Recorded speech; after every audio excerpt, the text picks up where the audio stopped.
But no, in all seriousness, I think what the issue is going to be is that the unions have been emboldened in the last 4 years.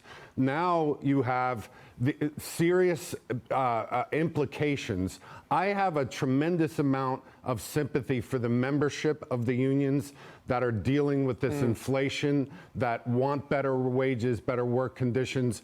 But that being said, President Trump is going to have to walk a tightrope with the unions because they may push him to a point that is not going to be good for the rest of the economy. For example, the longshoremen. I do support the longshoremen. Their pending strike, their contract ends on January 15th. President Trump came out in favor of the longshoremen and their fight against automation.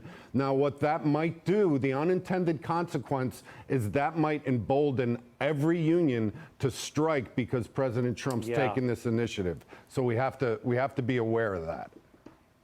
We do indeed. I wanted to also ask you about the Fed basically telling us that interest rates could stay higher for longer. We had that huge temper tantrum on Wednesday when we got that statement on the markets. But what is the outlook for the markets with rates higher for longer?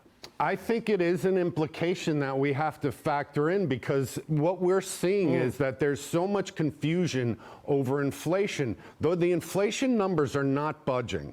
So President Trump wants to lower rates. He said he wants to lower rates, but inflation is sticky. And if inflation is sticky, the one thing that is going to hinder this market from continuing to make new highs is if that inflation continues to persist. So this is going to be a volatile market. We're going to have to earn every inch in the future. I think a lot of us, myself included, who are optimistic about the Trump presidency and the tax cuts and everything and the deregulation, that have to realize that there's no quick fixes, and we have to be very aware that that there is going to be volatility, maybe more than we've seen in quite a while.